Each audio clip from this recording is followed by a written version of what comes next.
தேவன் அவர்களின் சின்னஞ்சிறு கதை. ஜெகதீசையருக்கு டியூஷன்லேயே மாதம் 30 ரூபாய்க்கு மேலே வருமானம் வருகிறது. 8 பையன்களை வரிசையாக உட்கார்த்த வைத்து புத்திமதிகள் சொல்லிக் கொடுக்கும் அழகை பார்த்தால் ஊரே மெச்சிக்கொள்ளும். ஒரு நாள் அவர் மாணவர்களுக்கு சிக்கனமாக இருக்கும் முறைகளை பற்றி லெக்சர் செய்தார். வரும் வருமானத்துக்குள் செலவு செய்வதைப் போல் சிறந்த முறை வேறெதுவும் இல்லை. ஒருவன் கடனில் விழுந்துவிட்டால் பிறகு மீள்வதற்கு 2 மடங்கு சிரமப்படணும். அதனால் அவன் கடனையும் திருப்பி கொடுக்க வேண்டியிருக்கிறது, சொந்த செலவுகளையும் பார்த்து கொள்ள வேண்டியிருக்கிறது.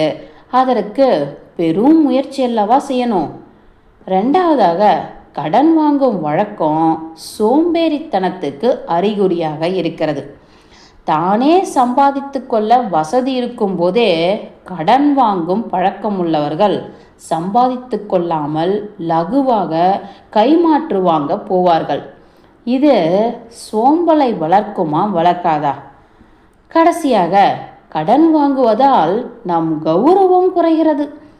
அதை திருப்பி கொடுக்க சாக்கு போக்குகள் சொல்லும்போதே மானமே போய்விடுகிறது. சரியான காலத்தில் வாங்கின கடனை கொடுக்காமல் இருப்பதால் ஒருவன் வார்த்தை தவறியவன் ஆகிறான். அப்புறம் கடனை கொடுத்துவிட்டு சாக்கு போக்கு கேட்டு கொள்பவன் எவ்வளவு இழிவாக நினைப்பான்.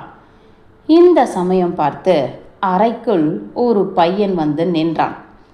மளிகை கடை முருகேசன் செட்டியார் பார்த்து வர சொன்னாரு என்றான். மளிகை பாக்கி 4 மாசமா நின்று போயிடுது. மேலையும் கொடுத்துண்டு வரோம். பணம் கொடுத்தால் ஒழிய இனிமே சாமான் கொடுக்க மாட்டேன்னு சொல்ல சொன்னாரு என்றான். சரிதான்ப்பா, கொஞ்சம் பொறு, மாத கடைசியில் எப்படியாவது பார்த்து கொடுக்கிறேன் என்றார் ஐயர்.